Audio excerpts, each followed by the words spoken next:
Okey, Assalamualaikum warahmatullahi wabarakatuh. Salam sejahtera. Kita berjumpa lagi dalam perbincangan mata pelajaran grafik komunikasi teknikal.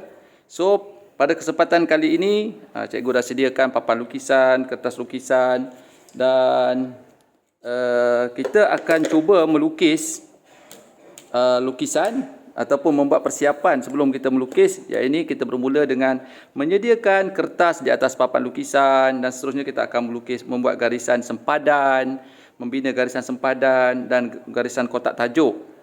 Jadi dalam masa yang sama bila kita melukis ni kita akan gunakanlah peralatan-peralatan lukisan yang berkaitan. Namun sebelum itu cikgu perkenalkan sekali lagi peralatan lukisan kita. Yang pertama ialah papan lukisan. Papan lukisan ni ini papan lukisan, ini papan lukisan. Seterusnya papan lukisan dia tak boleh bersama, dia digunakan sekali dengan sisi kuti awak. Ini dinamakan sisi kuti. Okey, sisi kuti bersama dan dia mesti pastikan berada di belah kiri. Kita berada di belah kiri papan lukisan. Kepala sisi kuti tu berada di belah kiri dan mesti sentiasa rapat dengan dinding papan lukisan. So pastikan papan lukisan awak di bahagian tepi sini tidak ada yang patah dan pecah. Kerana jika dia pecah bermakna sisi kuti kita tidak berada dalam keadaan yang mendatar, secara sempurna. Okey, itu dua perkara yang perlu dipastikan. Okey, sisi kuti dan papan lukisan biasa digunakan bersama, Ini adalah kertas lukisan. Saya pakai kertas lukisan yang besar, A3 size. Kemudian kita ada apa peralatan lagi ya? Kita ada sisi kuset. Kita ada sisi kuset. Sisi kuset ni ada kembar dia. Dia ada dua kembar. Pertama sisi kuset 90 darjah, 45 darjah, 45 darjah. Dua sisi yang sama panjang. Jadi ini 45 darjah dan ini ialah 45 darjah. Okey. Dan satu lagi sisi kuset, satu panjang, sisi dia satu pendek. Okey, ini bersudut tepat dan yang pendek ini, yang kecil ini bersudut 30 darjah dan yang besar ini bersudut 60 darjah. 30 darjah dan 60 darjah.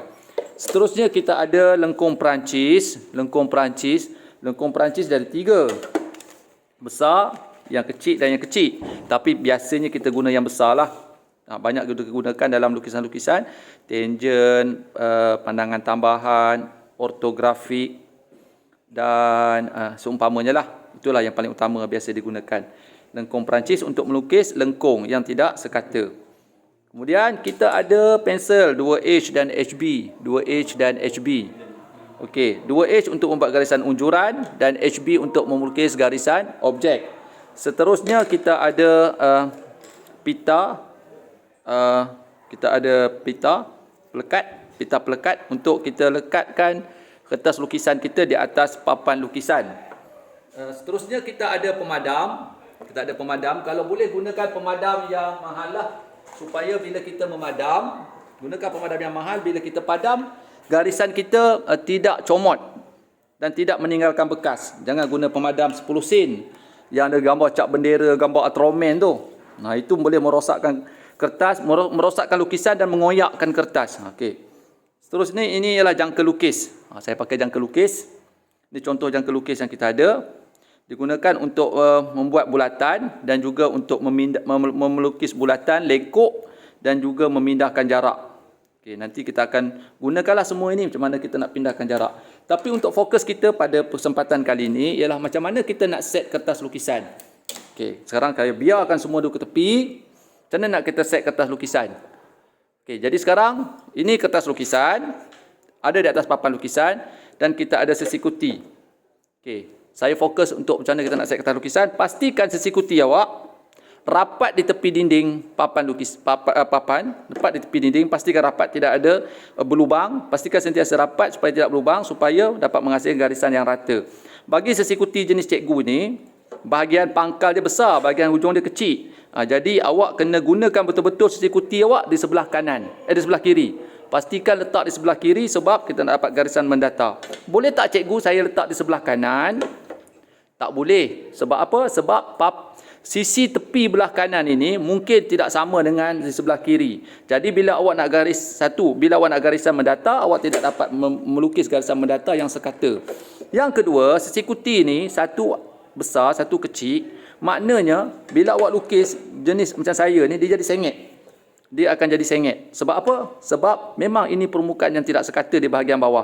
Tapi kalau awak terbalikkan, okey, di bahagian sisi kuti kepala, sisi kuti awak di sebelah kiri awak, kita akan dapat garisan yang mendatar yang sekata.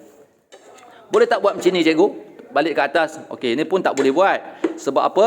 Sebab sisi kuti memang untuk melukis garisan mendatar. Bila kita nak lukis garisan menegak, kita kena guna secara bersama sisiku set. Contoh macam ni. Dan kita boleh gelangsarkan dia untuk melukis garisan yang menegak yang sekata. Okey, satu garisan tegak, satu garisan tegak, satu garisan tegak, satu garisan katak. Kita gelangsarkan saja dengan syarat sisi kuti kita tetap di belakang. Okey, kita nak set kertas. Macam mana nak set kertas? Okey, kita rapat betul-betul sisi kuti kita di tepi papan. Kita landingkan kita punya kertas lukisan. Landingkan di atas sisi kuti awak. Landing, ini rapat tarik tepi, ini kita landingkan. Bila kita landing, okey, kita kerat, ambil pita pelekat kita. Pita pelekat, kemudian kita dah betul-betul landing betul-betul landing, betul-betul rapat tepi, betul-betul landing di atas sisi kuti, kemudian kita lekat. Okey, jangan gerak lagi. Kita ambil lagi sikit pita pelekat, jangan tarik banyak-banyak, jangan panjang-panjang tarik. Ambil sikit saja kerana dia boleh menyebabkan kertas lukisan kita menjadi rosak dan kotor, comot. Bila kita nak gelangsarkan sisi kuti kita nanti, sisi kuti bila kita nak gelangsarkan atas bawah, dia akan melalui pita pelekat yang banyak ni tadi, boleh menyebabkan gelu-gelu gam melekat pada sisi kuti kita, menjadikan kertas lukisan kita comot. Okey, so dah landing, pastikan dia landing, kita dah lekat. Okey, kita lekat lagi satu. Okey, 2 lekat. Okey, dah cukup 2 lekat, baru kita cabut untuk lekat bahagian bawah pula, nombor 3 dan 4. Okey, saya ingat cikgu punya ni. Okey, tak apa. Okey, saya ingat mana saya punya ni. Okey, kita tak payah banyak-banyak, sikit saja. Sebab saya dah lekat di atas, mana awak boleh cabut apa, sisi kuti awak boleh tarik keluar dan lekat bahagian bawah. Okey, done. Siap untuk kita set kertas lukisan. Okey, Assalamualaikum. Nanti lepas ni kita akan ada klip video untuk macam mana kita nak melukis garisan sempadan. Okey, Assalamualaikum warahmatullahi wabarakatuh. Kita jumpa lagi.